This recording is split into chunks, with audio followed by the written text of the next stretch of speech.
ऐसे ही daily educational videos देखने के लिए हमारे YouTube channel Tripathi global studies को सब्सक्राइब करें और बेल आइकन प्रेस करें। नमस्कार दोस्तों, स्वागत है आप सभी का आपके अपने YouTube channel Tripathi global studies में। तो दोस्तों, आज से हम अपना आर्टिकल यानी कि अनुच्छेद हर भाग में मतलब जो डिवाइड है उसको आज चालू कर रहे हैं।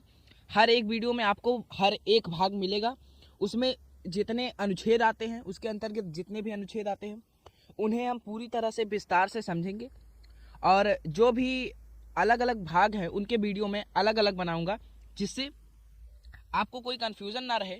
और एक वीडियो बनाऊंगा तो काफ़ी लंबी हो जाएगी, तो हम एक एक भाग करके समझेंगे और विस्तार से पढ़ते चलेंगे।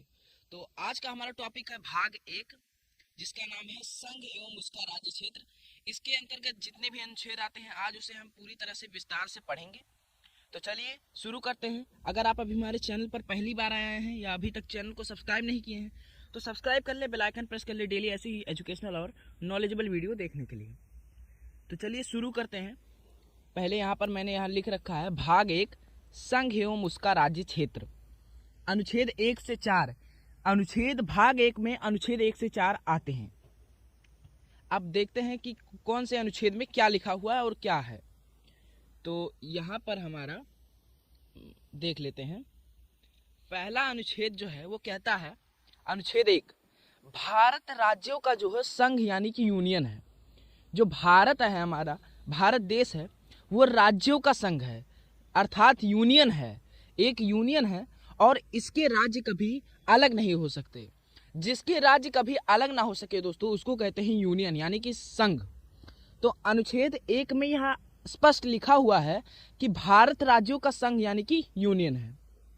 तो अगर आपसे एग्जाम में पूछता है कि भारत राज्यों का संघ है अर्थात यूनियन है, यह कौन से अनुच्छेद में उल्लेखित है, तो यह अनुच्छेद 1 में उल्लेखित है।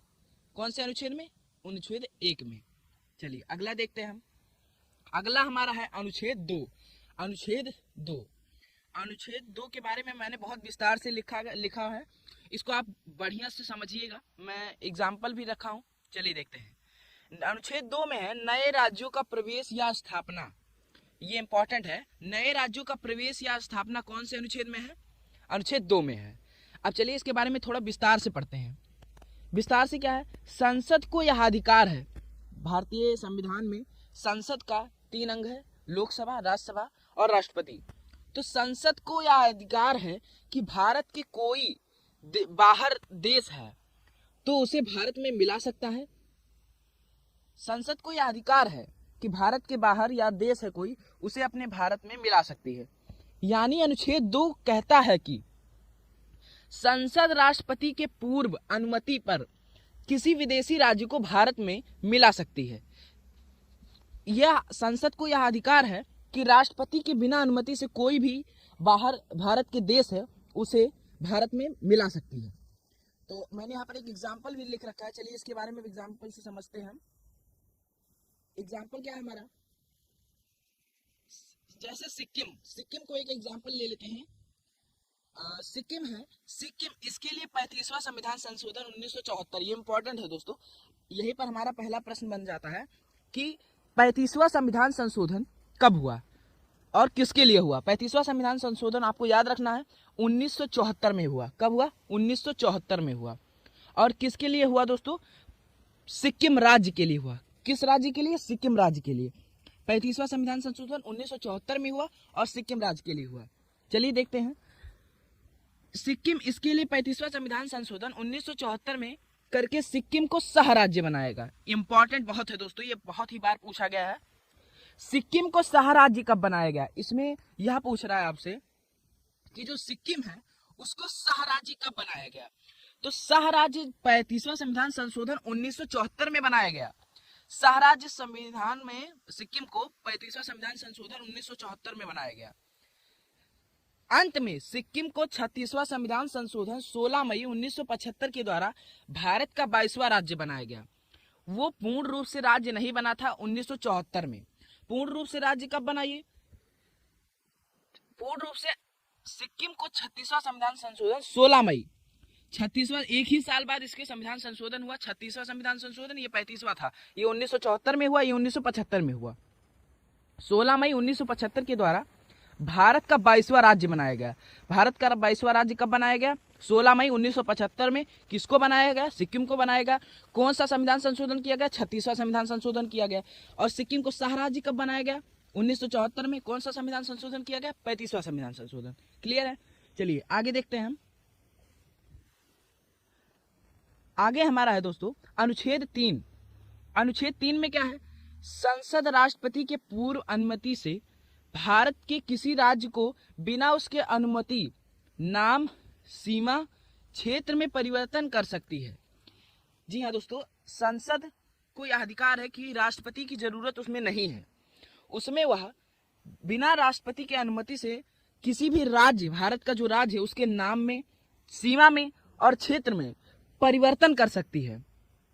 जैसे कि यहां पर मैंने एग्जाम्पल लिख रखा है, मध्य प्रदेश। संसद ने परिवर्तन किया, मध्य प्रदेश को छत्तीसगढ़ से तोड़ा। मध्य प्रदेश जो है वो छत्तीसगढ़ जो है मध्य प्रदेश का एक हिस्सा था, लेकिन बाद में 1 नवंबर 2000 को, सन 2000 में 1 नवंबर सन 2000 को मध्य प्रदेश से छत्तीसगढ़ को अलग किया गया। उसके बाद में उत्तर प्रदेश, यूपी से उत्तराखंड को अलग किया गया। कब किया गया? इसके 9 ही दिन बाद। ये बहुत अच्छी ट्रिक है, मैंने इसलिए सीरियल वाइज लिख रखा है। इसके 9 ही दिन बाद उत्तर प्रदेश से उत्तराखंड को अलग किया गया 2000 में। और उसके बाद में बिहार से झारखंड अलग हुआ 15 नवंबर को। कब हुआ? 15 नवंबर 2000 को। ये सीरियल वाइज है, 1, 9, 15, याद रखिएगा। चलिए आगे देख लेते हैं। आगे हमारा है अनुच्छेद 4। अनुच्छेद 4 में है जो अभी हम पढ़े हैं वही इसमें लिखा हुआ है।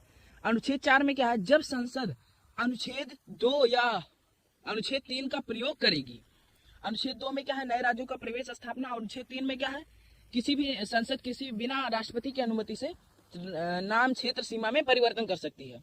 तो 3 का प्रयोग करेगी तब उसमें राष्ट्रपति की विशेष अनुमति की जरूरत नहीं है। वही हम पहले भी जाने हैं कि राष्ट्रपति की जरूरत उसमें नहीं रहेगी हस्ताक्षर की, क्योंकि इसे अनुच्छेद 368 के बाहर रखा गया है।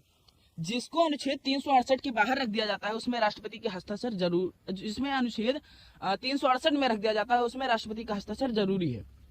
दोस्तों, अगर अनुच्छेद 2 और अनुच्छेद 3 का संसद प्रयोग करेगी तब उसमें राष्ट्रपति का जरूरत नहीं है, क्योंकि इसको अनुच्छेद 368 के बाहर रखा गया है। जिसको 368 के बाहर रख दिया जाता है उसमें राष्ट्रपति की हस्ताक्षर जरूरी नहीं होती, लेकिन जिसको अनुच्छेद 368 में रख दिया जाता है, यानी कि उसके अंदर रख दिया जाता है, उसमें राष्ट्रपति की हस्ताक्षर जरूरी थी। तो ये हो गया अनुच्छेद 4, और इस भाग में अनुच्छेद 4 ही तक है।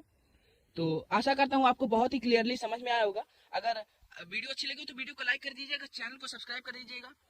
अगला पार्ट फिर आएगा, तब तक के लिए जय हिंद।